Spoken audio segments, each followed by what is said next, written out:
Assalamualaikum warahmatullahi wabarakatuh. Saya Muhammad Azmi dari kelas MI 2B. Kali ini saya akan menjelaskan tentang buffer reader, scanner, dan G-option. Sini saya sudah membuat programnya. Ada 3 program yang saya buat dalam satu project, yaitu tugas video, dan ada 3 kelas di bawahnya.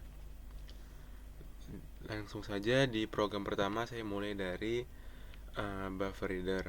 Untuk program buffer reader kita harus mengimport 3 item, yaitu Java IO buffer reader, Java IO input stream reader, dan Java IO exception.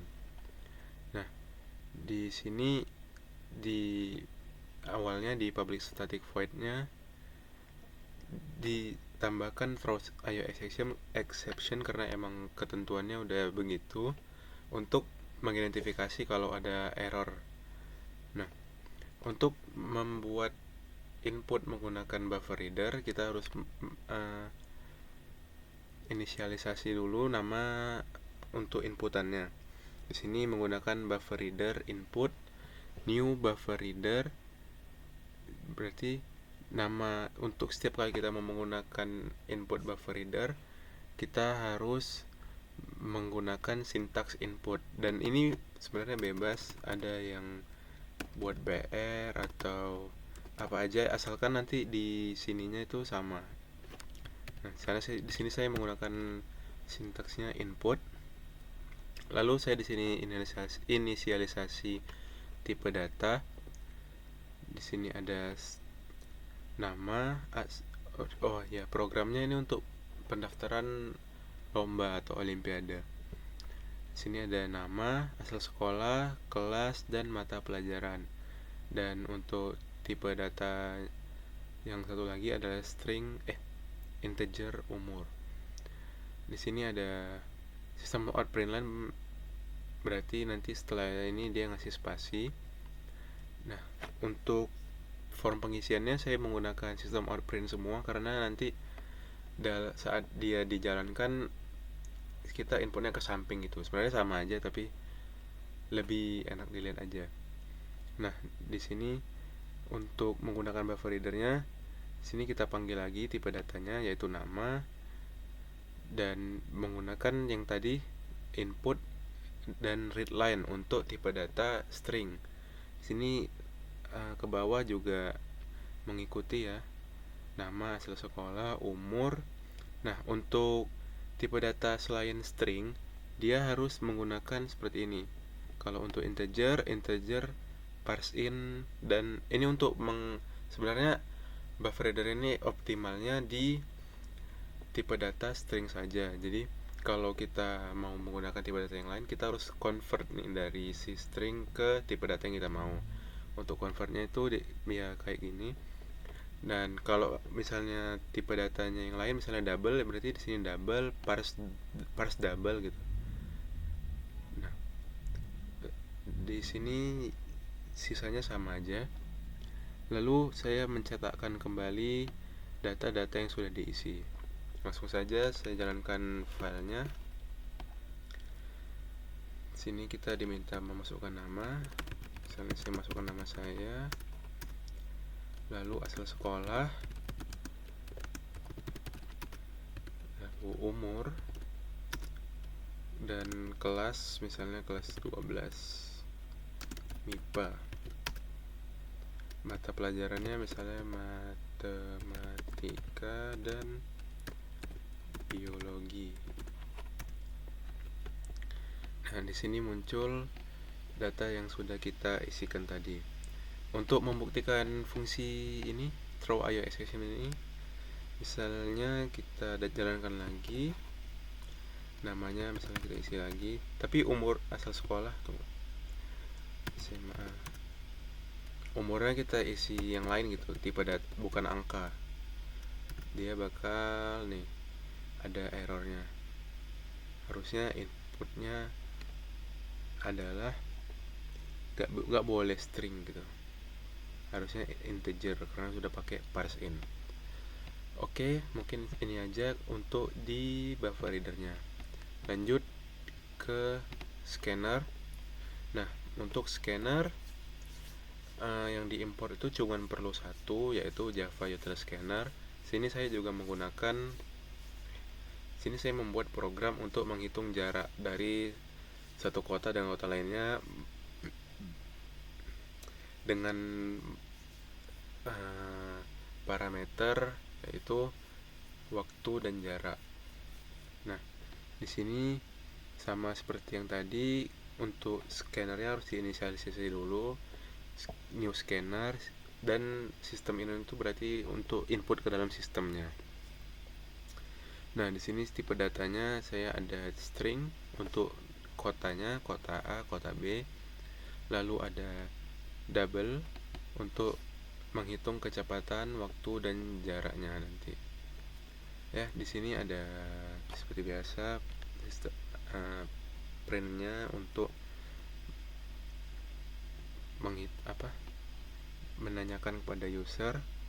Nah, dalam pemrograman menggunakan scanner, kita misalnya kalau mau input data string, berarti kita panggil lagi nama yang udah ditaruh tadi, input misalnya, input, dan kalau string itu next line. Sama aja, kota B, input, next line.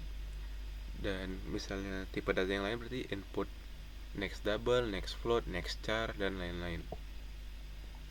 Nah, di sini setelah di-input semua, ada proses penghitungan yaitu jarak yang berasal dari kecepatan dikali waktu. Nah, di sini ada rekapannya atau apa-apa saja yang sudah di-input, dan hasil jaraknya nanti di sini. Oke, langsung saja saya coba jalankan.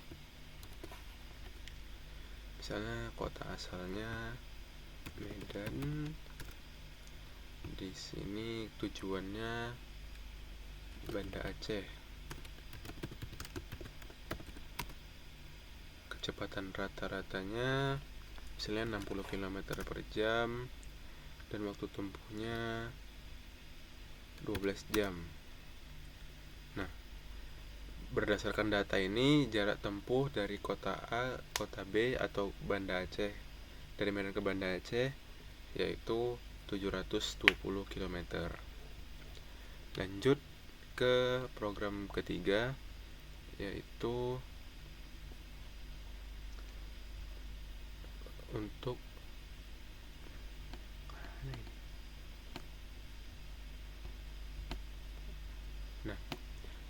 G option-nya. Dalam G option kita cuman perlu mengimport satu. Oh ya, perbedaan G option yang lain itu dia punya UI-nya atau tampilannya. Jadi nggak di terminal gini, nanti ada pop-up-nya, window-nya yang muncul gitu. Nah, yang kita perlu import adalah Java X Swing G Option Pane. Sini kelasnya saya buat tiket stadion, dan di sini saya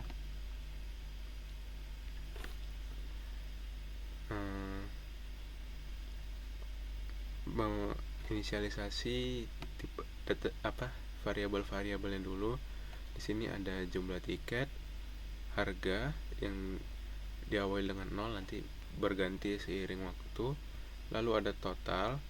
Nah, jumlah tiket di sini dikonversi lagi jadi integer parse in, supaya nanti pada saat di input dia tahu gitu tipe datanya integer, kayak yang si buffer reader tadi. Nah, dalam G option dia ada beberapa perintah. Misalnya kalau show input dialog, berarti dia itu bakal meminta kepada user untuk melakukan suatu input. Nah, kalau dia message, dia cuman menampilkan suatu teks. Nah, di sini dialognya diawali dengan masukkan jumlah tiket, dan untuk di program ini saya membagi kategori-kategori dari tiketnya dan membedakan harganya. Jadi di sini kategorinya dinyatakan dimasukkan dalam array dan ditandai dengan kurung kotak seperti ini. Dan di sini ada isinya, kategorinya VIP, Tribun Barat, Tribun Timur, dan Ekonomi. Nah, untuk di sini kan udah ada satu nih dialognya. Dialog yang kedua, show input dialognya, dia dimulai dari variabel pilih, yaitu kita untuk memilih kategori tiketnya tadi. Di sini kan baru masukkan jumlah tiketnya nih. Di sini ada input dialog lagi untuk pilih kategorinya. Oke, setiap ini mungkin jadi pertanyaan juga, kenapa dia diawali dengan 0? 0 ini sebagai parentnya gitu. Jadi kalau dia gak pakai 0, nanti window yang ditampilkan itu gak di tengah layar, karena kayak harus ada wadahnya gitu untuk window yang ditampilkan nanti. Nah, kalau dia di dialog atau di message di option ini gak perlu pakai printline lagi. Nah, langsung aja kita kalau mau print kata-kata, print kategori tempat duduk, langsung pakai tanda petik aja. Lalu di sini ada question message. Jadi setelah dia memunculkan dialog pilih kategori tempat duduk, kategori tiket, lalu bakal menampilkan kategori-kategori yang ada dari array ini, dan dimulai dari indeks ke 0. Jadi yang pertama tampil itu dari VIP dulu. Nanti karena dia question message di sini, bentuknya itu kayak bukan radio, dia kayak drop down gitu. Nah, di sini ada nested if untuk menentukan harganya. Jadi jika pilihannya equals itu, kalau di Java dia gak pakai, biasanya kan pakai tanda sama dengan 2 gitu. Di sini dia pakai equals. Jadi jika pilihannya sama dengan VIP, harganya 350.000 dan seterusnya. Lalu di akhir totalnya akan mengalihkan harga dan jumlah tiket. Lalu ada function lagi di option pane, show message dialog. Jadi akan muncul dialog atau tampilan yang menampilkan rekap pembelian tiketnya tadi yang udah kita buat. Jadi dari harga, kategori, jumlah, harga, dan total bayar. Langsung saja, karena saya sudah menjelaskan keseluruhan programnya, kita jalankan. Misalnya, di sini dia muncul dialog dari sini nih, masukkan jumlah tiket. Kita misalnya beli 2.